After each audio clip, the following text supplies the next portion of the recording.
নতুন বিবাহ করে ছিলেন বাসর ঘরে যুদ্ধের দামামা উঠলা বেগে যুদ্ধের দামামা উঠলা বেগে হলো না মুসলমান দেখো কেমন ইমান এনেছেন আমার নবীর সাহাবারা সেই যুগের সাহাবারা। আপনাদের কি কষ্ট হচ্ছে? তাহলে কি আর একটু বাদ চলবে?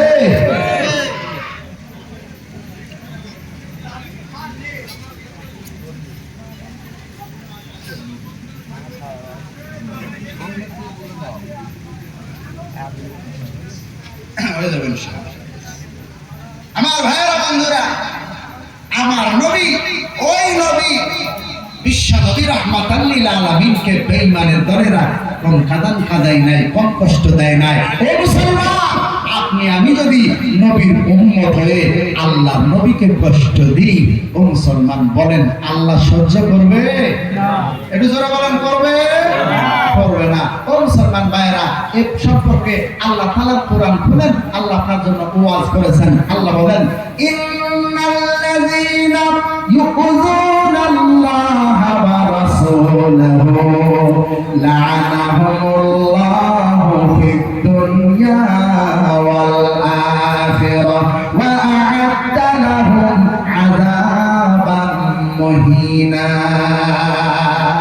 আল্লাহ তাআলা বলেন যারা আল্লাহকে কষ্ট দেয় আর যারা আল্লাহর নবীকে কষ্ট দেয়, এদের জন্য আমি আল্লাহ বদদুয়া করতে থাকি। কেমন বদদুয়া? বদদুয়াটা হলো আমি আল্লাহ তাদের জন্য বদদুয়া করি। বদদুয়াটা হলো এদের দুনিয়া আখিরাত উভয় কাল ধ্বংস হয়ে যাক। শুধু এতটুকু না, আল্লাহ তাআলা বলেন ওয়া আ'আদ্দা লাহুম আযাবান মুহিনা, তাদের জন্য আমি ভয়ানক ভয়ানক জাহান্নাম বানায়া রাখলাম।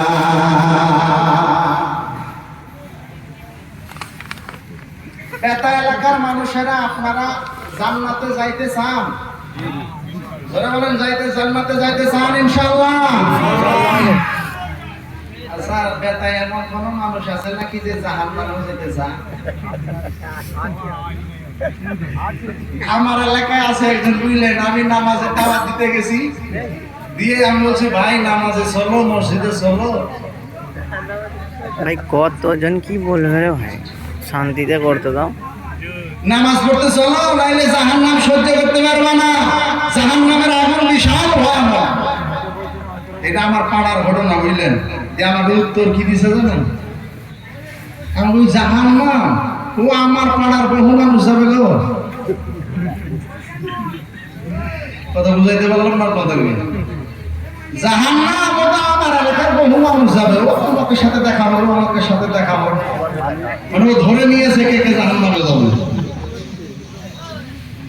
মুসা নবী জানানা, বুঝলেন। একবার একজন মানুষ মুসা নবীকে ডাক দিয়ে বলে হুজুর আপনি তো আল্লাহর সাথে কথা বলেন, তো আপনি একটু আল্লাহর সঙ্গে কথা বলার সময় একটু আল্লাহকে জিজ্ঞাসা করলেন তো আল্লাহ আমাকে জান্নাতে দিবে না জাহান্নামে দিবে? বড় মজার প্রশ্ন। মানে দুনিয়াতেই যদি কেউ জেনে যায় যে আল্লাহ জান্নাতে দিবে না জাহান্নামে দিবে, এটা তো মজার কথা। পরের দিন দেখা হয়েছে হুজুর আমি যে আপনাকে গতকালকে বললাম যে আল্লাহকে আপনি জিজ্ঞাসা করবেন আল্লাহ আমাকে জান্নাতে দিবে নাকি জাহান্নামে দিবে, আপনি কি জিজ্ঞাসা করছেন? বলে হ্যাঁ যে জিজ্ঞাসা করেছি। আচ্ছা হুজুর বলেন না আল্লাহ আমাকে জান্নাতে দিবেন না জাহান্নামে দিবে? তখন মুসা নবী বলতে চাইছেন না, কারণ তিনি চিন্তা করছেন এই খবর শোনার পরে যদি সে হাঁটাটা করে তিনি তো মুশকিল, এই খবর রেখে বলা যাবে না। বলে হুজুর আপনি বলেন না কেন? আপনি বলেন না। বলে বারবার যখন পিড়াপিড়ি করে মুসা নবী একটু চুপ থাকার পরে এবার উত্তর দিচ্ছে, বাবা আল্লাহ বলেছেন তোমাকে জাহান্নামে দিবে। যারা বলেন কোথায় দিবে? জাহান্নামে দিবে। ইমাল যেই শুনেছে যে জাহান্নামে দিবে আর তখনই এ বলেছে আলহামদুলিল্লাহ। মুসানবী টেনশনে পড়ে গেছে, কি রে ঘটনা কি? মানুষ না খুশির সংবাদ শুনে আলহামদুলিল্লাহ করে, ইমাম দেখি জাহান্নামে যাওয়ার কথা শুনে আলহামদুলিল্লাহ। হুজুর তাইলে শুনলেন, ঘটনা শুনেন। হুজুর আমার লাইফে এমন কোনো পাপ কাজ নাই, গুনার কাজ নাই আমি করিনি। আমি মনে করছিলাম হয়তো আল্লাহ পাপের কারণে, এত পাপের কারণে হয়তো আবার জাহান্নামেও জায়গা দিবে না।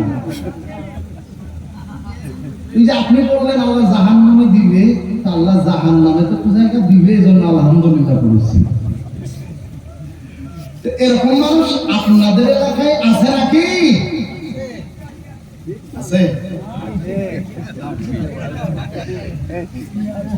আমার ভাইরা বাবাজিরা, মুসা নবীর জামানায় এমন এমন ঘটনা ঘটেছে বুঝলেন। মুসা নবীতে কি যে নবী ছিলেন, মুসা নবীর জামানায় মুসা নবীর সাথে আল্লাহর সাথে বহু ঘটনা ঘটেছে, খুব রোমান্টিক ঘটনা ঘটেছে। একটা কথা আমার মনে পড়ে গেল, না বলে পারলাম না। একবার মুসা নবী আল্লাহকে ডাক দিয়া বলছে, কি বলছে জানেন? আল্লাহ, ও আল্লাহ। বলে কিরে মুসা, কি হয়েছে? তুমি আমাকে এমন ভাবে ডাকছো কেন? বলে আল্লাহ, তুমি যদি মুসা হইতা আর আমি যদি আল্লাহ হইতাম, তাহলে তুমি আমার কাছে কি চাইতা? সুবহানাল্লাহ পড়ে না? আল্লাহকে ডাক দিয়া বলে, আল্লাহ তুমি যদি মুসা হইতা আর আমি যদি আল্লাহ হইতাম, তাহলে তুমি কি চাইতা? আল্লাহ বলে, মুসা সাবধানে কথা বল, তুই জীবনে আল্লাহ হতে পারবে না। মুসা বলছে, আল্লাহ তুমিও জীবনে মুসা হইতে পারবে না। আমার ভাইরা বাবাজিরা, যেটা আমি আলোচনা করতে চাচ্ছিলাম, মানুষ যদি মানুষের মতো মানুষ হতে চায়, কোরআন লাগবে। কোরআন, এই কোরআনটা না রাসূলের আদর্শ, রাসূলের আদর্শ লাগবে। রাসূলের আদর্শহীন এ পর্যন্ত কোনো মানুষ মানুষের মতো মানুষ হতে পারে নাই, জীবনেও পারবে না। লাগবে রাসূলের আদর্শ। আমার বন্ধুরা, আল্লাহ রাসূলের আদর্শের মালাটা গলায় পরে দেন, আল্লাহ রাসূলের আদর্শটা মেনে নেন।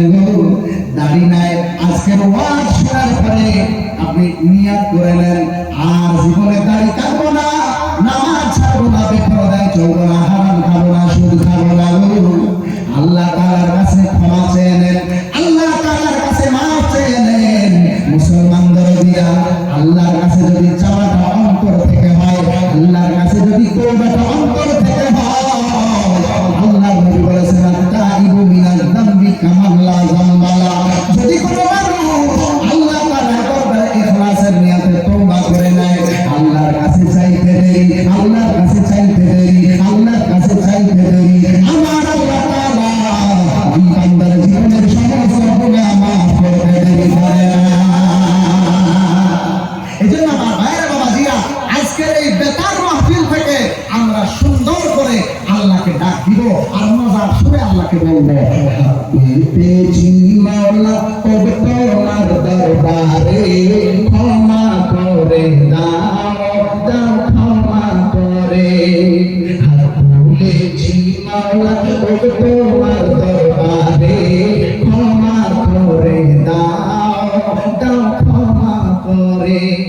তুমি যদি ক্ষমা না করো, যাবো কার দরবারে, বিনয় করি আমায় তুমি ফেলে দিও না দূরে। হাত পেতেছি মাওলা ও তোমার দরবারে, ক্ষমা করে দাও, দাও ক্ষমা করে। তোমার রহম করম ছাড়া কোনো উপায় নাই রে, তুমি ছাড়া এই সংসারে বলো কে আর আছে রে। হাত পেতেছি মাওলা ও তোমার দরবারে, ক্ষমা করে দাও, দাও ক্ষমা করে। আমার ভাইরা বাবাজিরা, দুনিয়ার সময় বেশি নাই, এত চিন্তাধারা, এত আশা আকাঙ্ক্ষা নিয়ে কি হবে? আল্লাহর কোরআন খুলেন, আল্লাহ বলছেন, আল হাকুমুত তাকাসুর হাত্তা যুরতুমুল মাকাবির। তোমাকে কোন জিনিসে ভুলিয়ে দিল আল্লাহকে? আল্লাহকে যে তুমি ভুলে গেছো? তুমি কিসের জন্য ভুলে গেছো? মানুষ আল্লাহকে ভুলে গেছে। আমার বাড়ির পাশের মানুষটা দোতলা করছে, আমাকেও দোতলা করা লাগবে। আমার পাশের বাড়ির মানুষটা 5 বিঘা জমি কিনেছে, আমাকেও 5 বিঘা কিনা লাগবে। হ্যাঁ মুসলমান, আজকে প্রতিযোগিতা শুরু হয়েছে সম্পদ গোছানোর জন্য। কথা ঠিক বললাম না? বললাম হালাল হারাম কিছু দেখার নাই, কিচ্ছু দেখে না মানুষ, পাগলের মতো ছুটছে। আল্লাহ নবী বলছেন না, দুনিয়া জিফাতুন ওয়া তালিবুহা কিলাব, দুনিয়াটা হলো মৃত্যু জন্তু, আর মৃত্যু জন্তুর পিছনে যারা ছুটে, আল্লাহ নবী বলেন কিলাব, এরা হলো কুত্তা, এরা হলো কুকুর। আল্লাহ নবী বলেন এই কুকুর মার্কা মানুষগুলো কিয়ামতের দিন জাহান্নামে যাবে। হুজুর, আল্লাহ নবী বিশ্ব নবী মুহাম্মদুর রাসূলুল্লাহ এমন ভাষা কেন ব্যবহার করলেন বলেন গো? কারণ দুনিয়াটা যদি মৃত্যু জন্তু হয়, মৃত্যু জন্তুর পিছনে তো শকুনও দৌড়ায়, মৃত্যু জন্তুর পিছনে শিয়ালও দৌড়ায়। শিয়াল বললেন না, শকুন বললেন না, আল্লাহ নবী কুকুর কেন বললেন? ও মুসলমান, মুহাদ্দিসিনে কেরাম দুইটা ব্যাখ্যা লিখেছেন। 1 নম্বর ব্যাখ্যা হলো আল্লাহ নবী বিশ্ব নবী কেন কুকুর বলেছেন, এর কারণ হলো মানুষের মধ্যে যে 2টা গুণ আছে, এই 2টা গুণ শকুনের মধ্যেও পাওয়া যায় না, শিয়ালের মধ্যেও পাওয়া যায় না, শুধু পাওয়া যায় কুকুরের মধ্যে। কুকুরের মধ্যে যে গুণ আছে, মানুষের মধ্যে ওই 2টা গুণ আছে। কি কি গুণ একটু বলে দেন? 1 নম্বর গুণ, শিয়ালের একটা খাওয়ার নিয়ম আছে, যদিও মরা জিনিসে খায়, খাওয়ার একটা নিয়ম আছে।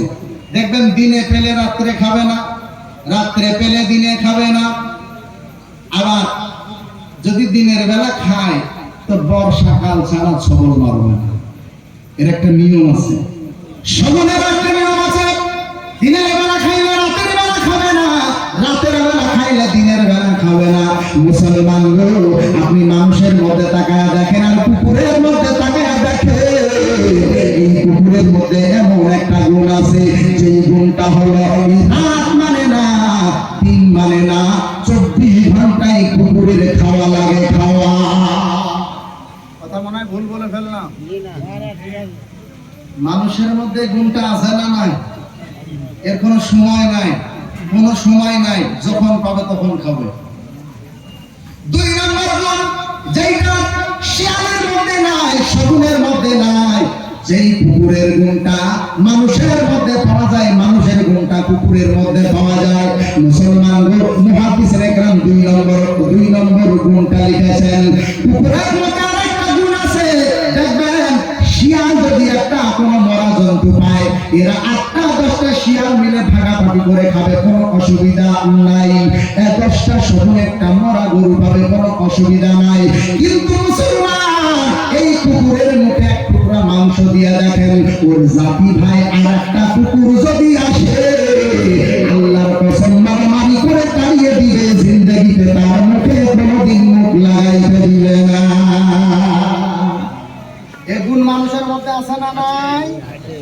সামান্য স্বার্থের কারণে, স্বার্থের কারণে এই যে ভোট আসছে সামনে, ভোট, এই ভোটে দেখবেন সামান্য স্বার্থের কারণে নিজের জাতি ভাইকে জবাই করে।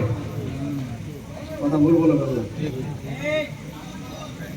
সামান্য অর্থের কারণে পত্রিকায় পড়ছিলাম 40 টাকার জন্য নিজের ভাইকে কুপিয়ে খুন করেছে। এর মানুষ আর কুকুরের মধ্যে ব্যবধান থাকলো কোথায়? যে কুকুর এক টুকরো মাংস নিয়ে আরেকটা কুকুরকে খেতে দেয় না, 10টা শিয়ালে একটা মরা জন্তু ভাগাভাগি করে খাই, সমস্যা নাই। 10টা শকুনে একটা মরা গরু ভাগাভাগি করে খাই, কোনো সমস্যা নাই। 2টা কুকুর 10টা কুকুর না, 2টা কুকুর এক টুকরো মাংস খাবে না। একটা যদি মরা জন্তু পুরোটা পায়, তারপরেও খেতে দিবে না। ও মুসলমান, এই গুণটাই মানুষের মধ্যে আছে, যার কারণে আল্লাহ নবী বলেছেন, দুনিয়া জিফা, দুনিয়াটা হলো মৃত্যু জন্তু, এর পিছনে যারা ছুটে এরা হলো কুকুর। বন্ধুরা আমার ভাইরা, দুনিয়া কিচ্ছু না, কিচ্ছু না। ও মুসলমান ভাইরা, দুনিয়া যদি কিছু হতো, দুনিয়ার দাম যদি আল্লাহর কাছে মশার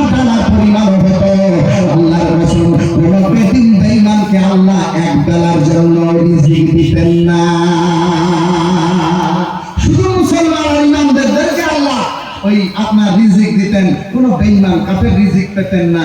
তার মানে বোঝা যায় এই দুনিয়া আল্লাহর কাছে বিন্দু পরিমাণ দাম না। তোমার কাছে যে দুনিয়ার বিশাল দাম, তুমি মনে করো অনন্তকাল সারা জীবন থাকবো, সারা জীবন থাকবো। ও মুসলমান, ও মুসলমান, এই দুনিয়া সারা জিন্দেগি থাকার জায়গা না, থাকার জায়গা না। আমাদের তো মরণের কোনো ঠিক ঠিকানা নাই, কোথায় কিভাবে মরণ হবে, কবে হবে, কোন সময় হবে কেউ জানি না। এবার একটা বড় বিষয় হলো দুনিয়ারও বেশি সময় নাই, দুনিয়ার বেশি সময় নাই। আর একটা হাদিস আপনাদেরকে শোনাবো, শোনানোর পরে আমি আপনাদের কাছে বিদায় নিতে চাইব। ও মুসলমান ভাইয়েরা, আপনাদেরকে একটু আগেই বলছিলাম, আপনাদেরকে একটু মাটির নিচের ওয়াজ শোনাইলাম, এখন মাটির উপরের ওয়াজ শোনাবো। ও মুসলমান, যদিও আমার বাংলার জমিনে আমাদের কথা বলার বাক শক্তি আস্তে আস্তে কেড়ে নেওয়া হচ্ছে। ও মুসলমান, তারপরেও কথা বলা লাগবে, অন্যায়ের বিরুদ্ধে কথা বলা লাগবে। কারণ অন্যায়ের বিরুদ্ধে যদি কথা বলা না হয়, ও মুসলমান, অন্যায় সমাজ থেকে বিদায় নেবে না। এজন্য বলার দরকার আছে। ও মুসলমান ভাইয়েরা, আমরা মনে করছি অনন্তকাল থাকবো, বহুদিন থাকবো। যে কিয়ামতের কথা আমরা শুনি, আমরা মনে করি ওটা বহুদূর, বহুদূর, দুনিয়া ধ্বংস হতে এখনো বহুদূর। আল্লাহ বলছেন তোমার থিওরি ভুল। আল্লাহ বলেন তাইলে কোরআন খুলো, আমি আল্লাহ বলে দিলাম ইন্নাহুম ইয়ারাউনাহু বাঈদা ওয়া নারাহু কারীবা। তুমি যেটাকে বহুদূরে দেখো, আমি আল্লাহ খুবই কাছে দেখি। বন্ধুরা আমার ভাইরা, আল্লাহ নবী বললেন এমন একটা সময় আসবে যে সময় কুরআনকে মিটিয়ে দেওয়ার জন্য চক্রান্ত চলবে, চক্রান্ত। চক্রান্তর সাথে মুসলমান তোমরা সাথ দিও না, সাথ দিও না, সাথ দিও না।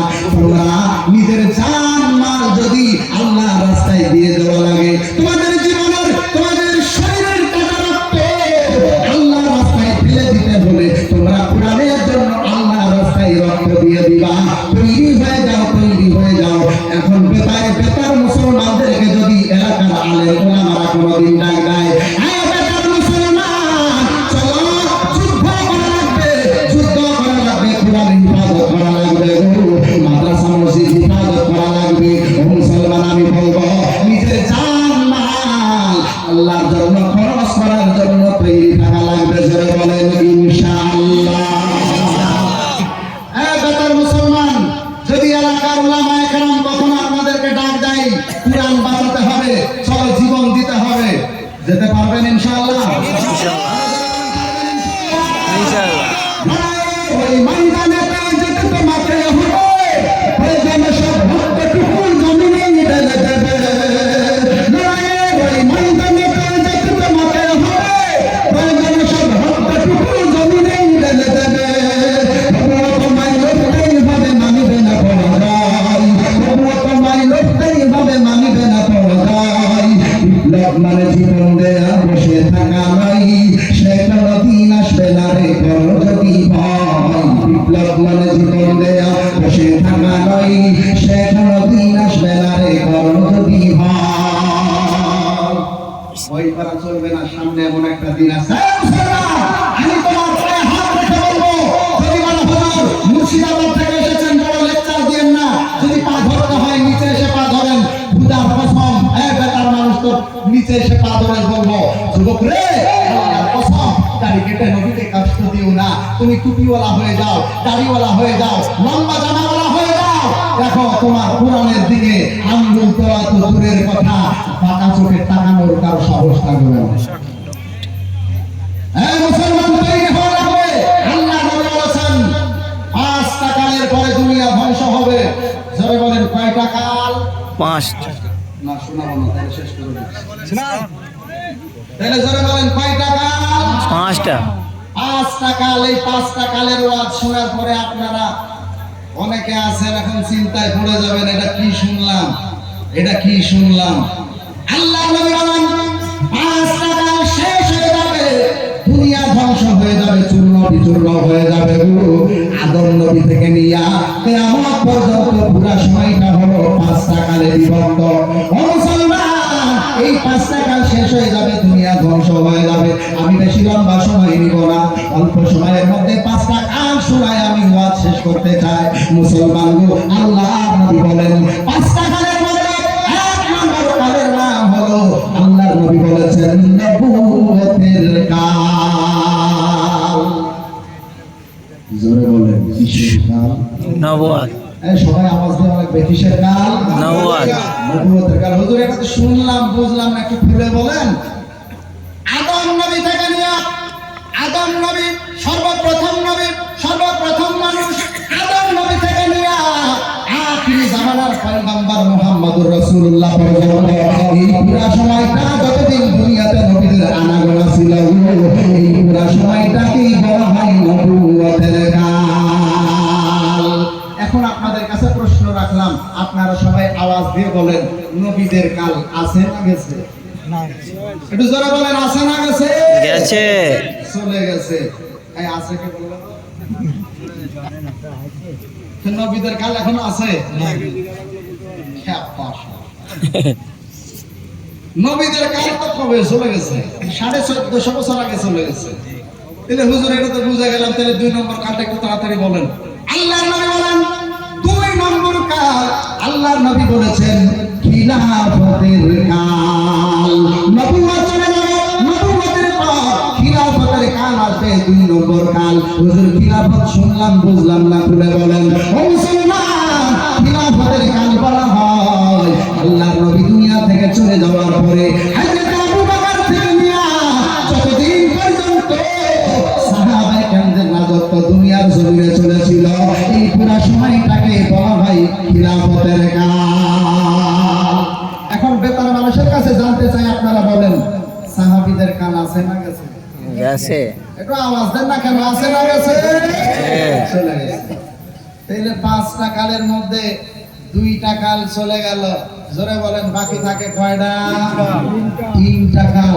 আল্লাহ বলছেন এখন 3টা কালের পরে দুনিয়া ধ্বংস হবে। তুমি যে মাস্তানি করো, তুমি যে বাহাদুরি করো, এখনো কতদিন দুনিয়াতে থাকবে? হ্যাঁ মুসলমান, দুনিয়ার সময় আর বেশি বাকি নাই, বেশি বাকি নাই। তবে তোমাদেরকে ওয়াজটা শোনায়া দিয়ে যায়। ও মুসলমান, আল্লাহ নবী বলছেন 2 নম্বর কাল শেষ, 3 নম্বর একটা কাল ঢুকবে। কালটার নাম কি হুজুর তাড়াতাড়ি বলেন?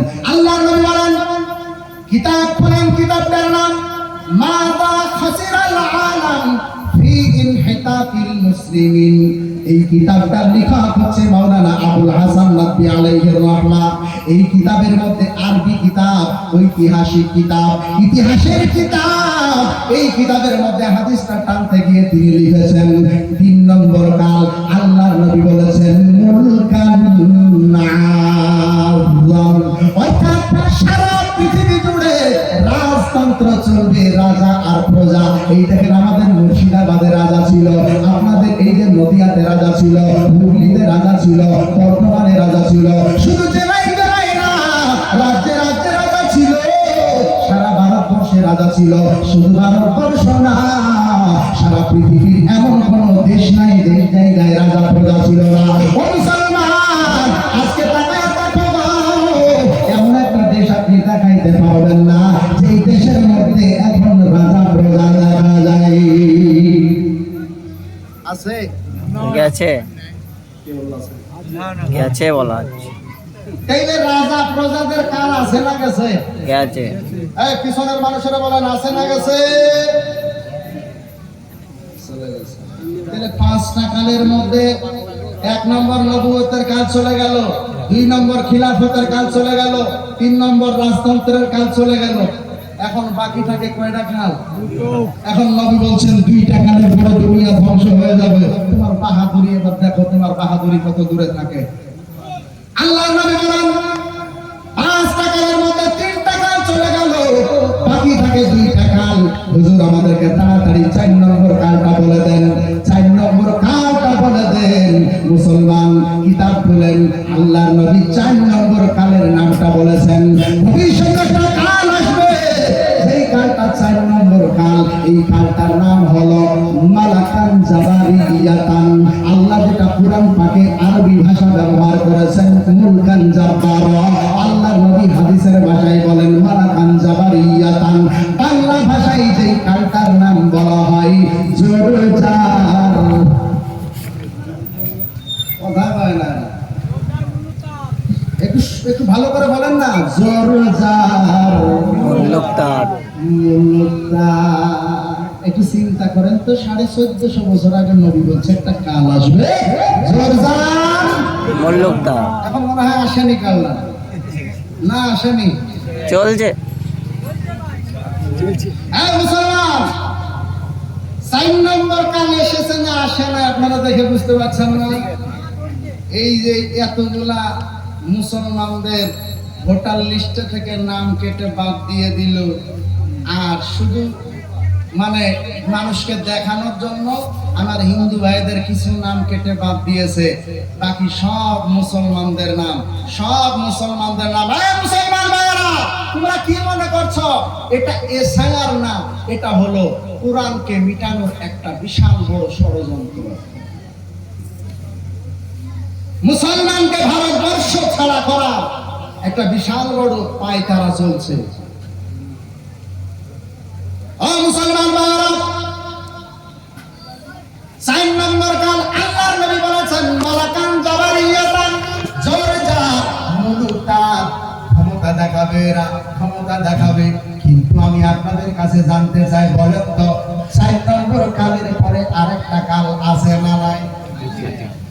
5 নম্বর কালটা বলবো, এটা অন্য কোনো জায়গায় আসলে আপনাদেরকে বলবো ইনশাআল্লাহ। বন্ধুরা আমার, 4 নম্বর কাল আল্লাহর নবী বিশ্ব নবী মুহাম্মদুর রাসূলুল্লাহ বলেছেন জোর যার মুলুকতার। এজন্য আজকে তাকায়া দেখেন ক্ষমতার জোরে, এই যে কয়েকদিন আগে আসামে একটা জায়গায় বক্তব্য দিতে গিয়ে এক টাকলা বলেছে যতগুলা মানুষের নাম ডিলিট হয়েছে ভোটার লিস্টে থেকে সমস্ত মানুষগুলাকে ভারত ছাড়া করব। কি মনে করছেন প্রমাণ নাই আমার কাছে? এখানে প্রমাণ আছে, এখানে প্রমাণ আছে, এখানে প্রমাণ আছে। তালেবি আসামে মাছ ধরতে গেছিল আজ থেকে 2 বছর 3 বছর আগে। ওয়াজ চলাকালীন 2 গাড়ি পুলিশ আসছে। ঘটনা কি বলে, তালেবিকে গ্রেফতার করবে বলে আসতে দাও, ওদেরকে আসতে দাও। আমার কথা সব রেকর্ড করা আছে। কথা যদি আনলিগাল হয় তালেবিকে খোঁজা লাগবে না, এমনি হাত দিয়ে দিব। আর যদি তালেবির কথা যদি লিগাল পাওয়া যায় তাইলে তুমিও জানো না আমি কোন পর্যায়ে যেতে পারি। আজ থেকে মোটামুটি 3 বছর আগে আমাদের পাশের দেশে প্রধানমন্ত্রী কে ছিল? কে ছিল? কে ছিল বলেন না? আপা মনে ছিল।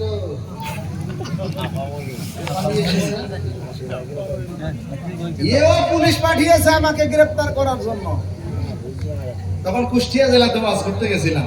যাই হোক, অনেক লম্বা কথা এগুলা আর বলছি না।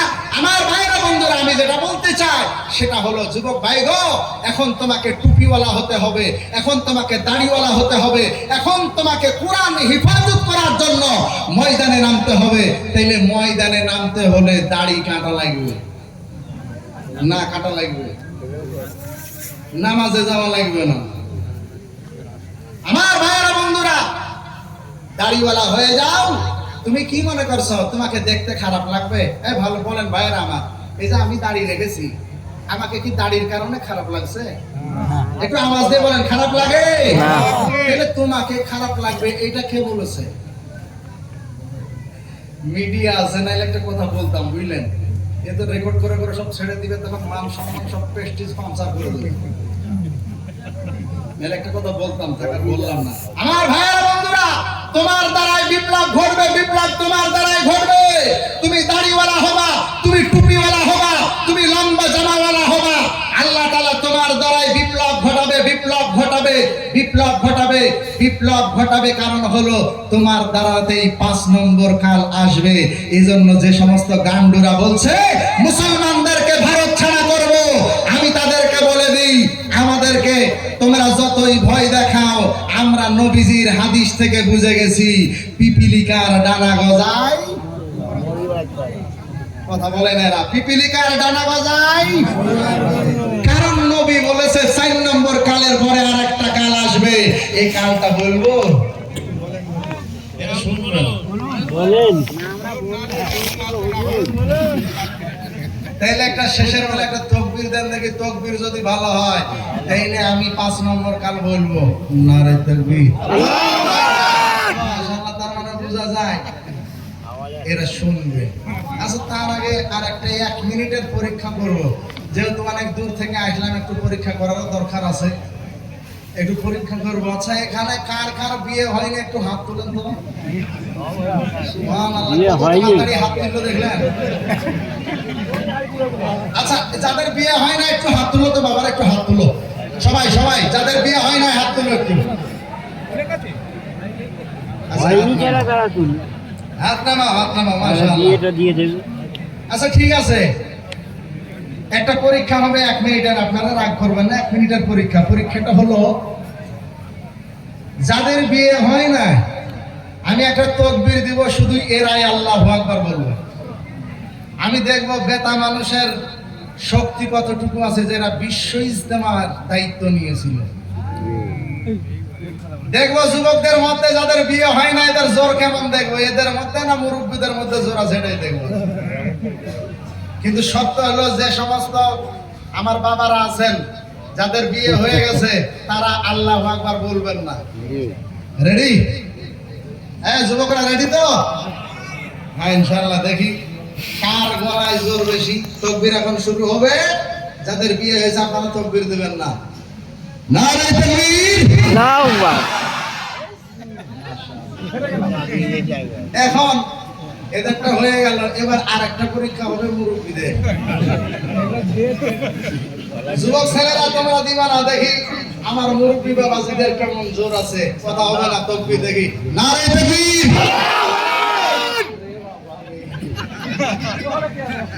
সুবহানাল্লাহ, ওদের তো কসু গাছে গলায় দড়ি দেওয়ার তো।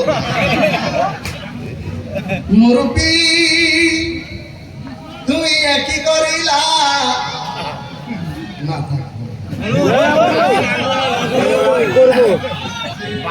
মুরব্বী তুমি একই করিলা, বইলা তুমি দেশটা মাতাইলা।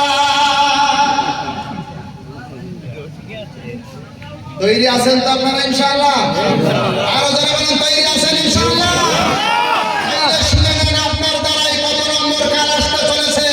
আল্লাহর নবী বলেছেন 5 নম্বরের কালের নাম হলো খিলাফতের কাল। খিলাফতের কাল মানেই হলো সারা পৃথিবীতে আল্লাহ তাআলা 7টা মহাদেশ দিয়েছেন। এই 7টা মহাদেশের এমন কোন অলিগলি থাকবে না যেই জায়গায় কোরআনের আইন চলবে না, কালেমার পতাকা উড়বে না। যে বলবে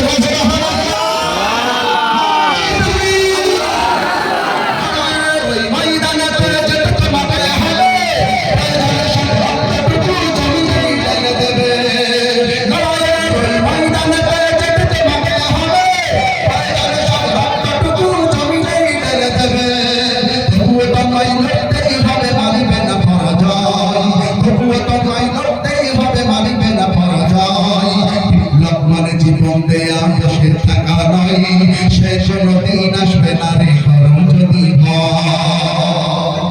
আমার ভাইয়েরা বাবাজিরা, আল্লাহ পাক রব্বুল আলামিন আমাদেরকে বলার চাইতে শোনার চাইতে বেশি বেশি করে আমল করার তৌফিক দান করুন। সকলে পড়ি আল্লাহুম্মা আমিন, আল্লাহুম্মা আমিন। এতক্ষণ আলোচনা রাখলাম,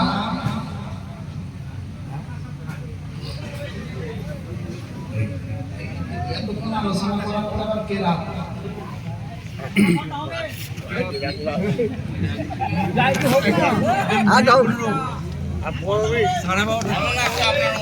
দিয়ার খবরের কোনো খবর নাই। এক জায়গায় বুঝলেন, মালদা তো বাস করতে গেছি, রাত তখন 11টা বাজছে। আমাকে তুলেছে দিয়ে 11টা, 11:30টার সময় কি করছে চাচা? হুজুর আপনারা আজান শুনবো।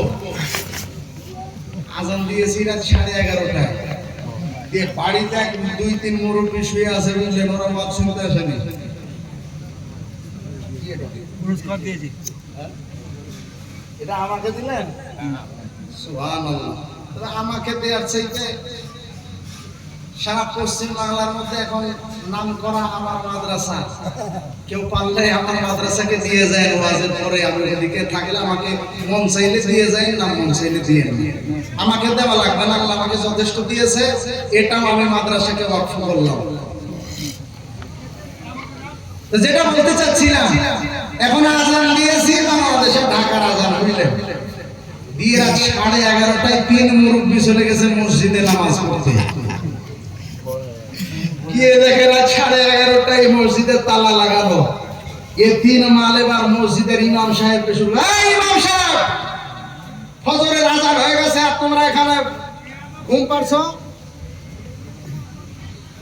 ইমাম সাহেব তো আছে অন্যদিকে, কেউ নাই মসজিদে। ওরা 3 মুরব্বী গেছে, 3 মুরব্বী যাওয়ার পরে মসজিদের ওখানে চিল্লাচিল্লি শুরু করেছে। ঘটনা কি বলছে, ওরা ফজরের আজান হয়ে গেছে, রাত 11টায় আজান দিয়েছি। আমার ভাইয়েরা বন্ধুরা, আপনারা কি একটু তেলাওয়াত শুনবেন? অবশ্যই। আল্লাহ নবী বলেছেন, ইন্না হাযাল কুরআনা উনজিলা আলা 7 আহরুফ, কুরআন নাযিল হয়েছে 7 হরফে। আপনারা এতদিন শুনে এসেছেন 1 হরফে, আজকে আরেক হরফে কোরআন শোনাবো, যেটা আপনারা এর আগে শুনেন নাই। শোনাবো? তাহলে শুনেন, কিন্তু মনে করবেন না যে আমি ভুল করছি, কারণ কোরআন 7 হরফে নাযিল হয়েছে। আমার মাদ্রাসার সেক্রেটারি সাহেব আমার সঙ্গে এসেছেন, আপনারা পারলে জিজ্ঞাসা করবেন। আমার মাদ্রাসায় নামাজেও এরকম কোরআন তেলাওয়াত, আমি যখন নামাজ পড়াই তখন নামাজে পড়ি, আউযু বিল্লাহি মিনাশ শাইতানির রাজীম, বিসমিল্লাহির রহমানির রহিম,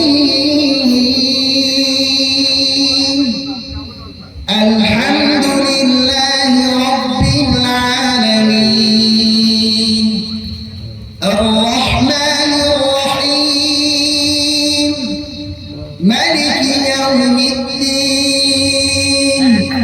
ইয়্যাকা না'বুদু ওয়া ইয়্যাকা নাস্তাঈন,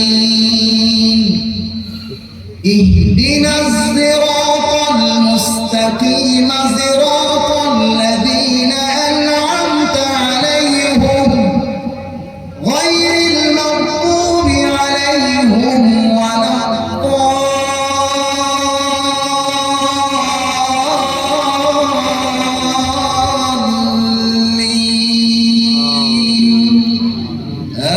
আমিন। বিসমিল্লাহির রহমানির রহিম, আলাম তারা কাইফা আ'রাবতুকা বিআসহাবিল ফিল, আলাম ইয়াজআল কাইদাহুম ফি তাদলিল, আলাম ইয়াজআল কাইদাহুম ফি তাদলিল, মা আরসালা আলাইহিম তায়রান আবাবিল, ترميهم بحجارة من سجيل فجعلهم كعصف مأكول.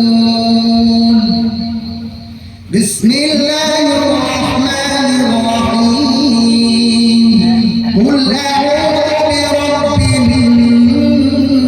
الناس، ملك الناس، إله الناس، من شر الوسواس الخناس، الذي يوسوس في صدور الناس من الجنة والناس. صدق الله العظيم. পার্থক্য পেয়েছেন? হ্যাঁ, ইহদিনাস সিরাতাল মুস্তাকিম, সিরাতাল লাযীনা আন'আমতা আলাইহিম গায়রিল মাগদুবি আলাইহিম, কুল আউযু বিরাব্বিন নাস, মালিকিন নেস আপনারা কোনদিন পড়েছেন নাকি? পড়েন নাই। তবে এমন কেরাত আছে, এমন কেরাত, এটাও একটা কেরাত, এই কেরাত দিয়েও নামাজ হবে।